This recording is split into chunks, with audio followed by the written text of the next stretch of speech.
पूर्व प्रधानमंत्री शेख हसीना को मौत की सजा सुनाई गई है। अपने पॉलिटिकल राइवल्स को सजा देने के लिए एक वेपन बनाया और आज वही वेपन उन पर चल गया। I was given no fair chance to defend myself. और ये एक रिग्ड ट्राइब्यूनल है जिसका कोई डेमोक्रेटिक मैंडेट नहीं है। उनके आउस्टर के बाद प्रोटेस्टर्स ने मुजिब की स्टैच्यूज तोड़ी और उनके मेमोरियल म्यूजियम तक को डेमोलिश करने की कोशिश की। द अल्टीमेट पॉलिटिकल आयरनी, जिसने बनाया उसी से सजा।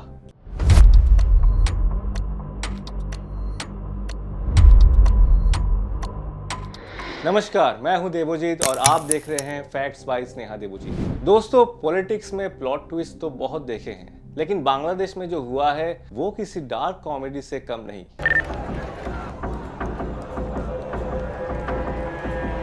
द बिग न्यूज, वर्ल्ड की लॉन्गेस्ट सर्विंग फीमेल लीडर्स में से एक पूर्व प्रधानमंत्री शेख हसीना को मौत की सजा सुनाई गई है। और ये सजा किसने दी? उसे इंटरनेशनल क्राइम्स ट्राइब्यूनल ने, जिसे हसीना की सरकार ने 2010 में खुद बनाया था। सोचिएगा, अपने पॉलिटिकल राइवल्स को सजा देने के लिए एक वेपन बनाया और आज वही वेपन उन पर चल गया। Hasina is currently in exile in New Delhi, India. She was tried in absentia, यानी उनकी अनुपस्थिति में, और अब फ्यूजिटिव है।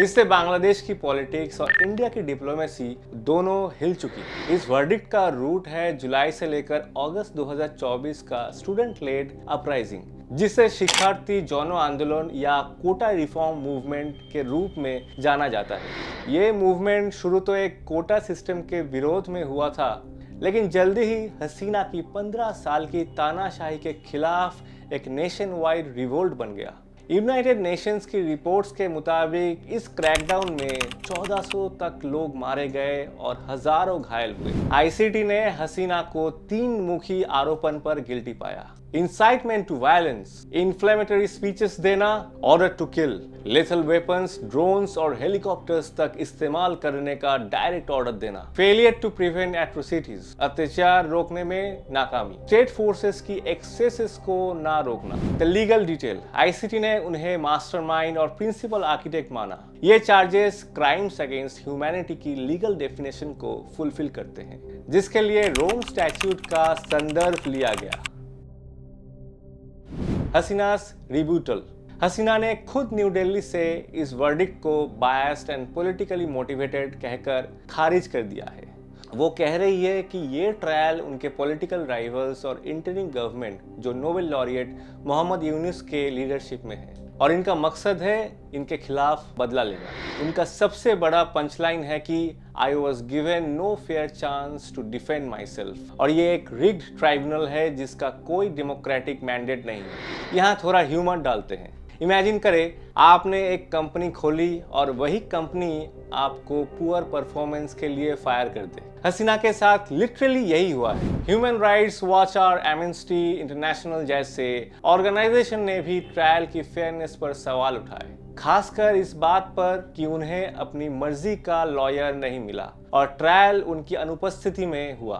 International Covenant on Civil and Political Rights के आर्टिकल 14 के तहत ट्रायल इन एब्सेंशिया को फेयर ट्रायल स्टैंडर्ड्स का उल्लंघन माना जाता है। द बिगर पिक्चर, हसीना सिर्फ एक पीएम नहीं थी, वो बांग्लादेश के फाउंडिंग फादर शेख मुजीबुर रहमान की बेटी थी। उनका वर्डिक्ट सिर्फ एक व्यक्ति का नहीं, बल्कि मुजीब की लेगेसी का सिस्टमेटिक डिसमेंटलिंग है। उनके आउस्टर के बाद प्रोटेस्टर्स ने मुजीब की स्टैच्यूज तोड़ी और उनके मेमोरियल म्यूजियम तक को डेमोलिश करने की कोशिश की। ये पॉलिटिकल स्कोर सेटिंग हिस्ट्री को रीराइट करने की कोशिश है। द इंडिया पाकिस्तान टिल्ट, इस जियोपॉलिटिकल शिफ्ट पर ध्यान दे। हसीना इंडिया की विश्वसनीय एली थी। उन्होंने रैडिकल ग्रुप्स और एंटी इंडिया एलिमेंट्स को कंट्रोल में रखा था। लेकिन यूनुस के इंटरिम गवर्नमेंट के आने के बाद रिपोर्ट्स है कि बांग्लादेश पाकिस्तान के साथ ट्रेड और मिलिट्री टाइज को फिर से रिवाइव कर रहा है। इमेजिन, 1971 में जो आइडियोलॉजी पाकिस्तान के विरोध में बनी थी,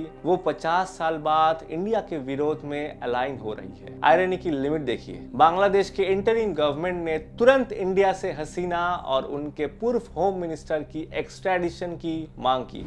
इंडिया अब एक बड़े धर्म संकट में है ऑप्शन 1, एक्स्ट्राडाइट कर दो। अगर इंडिया एक लॉन्ग टाइम फ्रेंड को वापस भेजता है तो ये जियोपॉलिटिकल बेट्रियल माना जाएगा। ऑप्शन 2, एक्स्ट्राडाइट माना कर दो। अगर मना करते हैं तो नए गवर्नमेंट से रिलेशंस खराब होंगे और बांग्लादेश में एंटी इंडिया सेंटिमेंट बढ़ेगा। इंडिया और बांग्लादेश के बीच 2013 एक्स्ट्रेडिशन ट्रीटी है, लेकिन उसका आर्टिकल 6 इंडिया को एक एस्केप रूट देता है। आर्टिकल 6 कहता है कि अगर ऑफेंस पॉलिटिकल कैरेक्टर का हो तो एक्स्ट्रेडिशन से मना किया जा सकता है। इंडिया स्टांस, इंडिया ने अभी तक कॉशियस स्टेटमेंट दिया है। India remains committed to the best interest of the people of Bangladesh. We will always engage constructively with all stakeholders. ऐसे पॉलिटिकल स्टेटमेंट्स का सीधा मतलब होता है हम अभी कुछ नहीं बोलेंगे। हसीना को मौत की सजा सुनाई गई है। इंटरनेशनल लॉ के मुताबिक किसी भी देश के लिए उन्हें एक्स्ट्राडाइट करना बहुत मुश्किल और कंट्रोवर्शियल हो जाएगा। शेख हसीना का डेथ सेंटेंस एक लीगल वर्डिक्ट से ज्यादा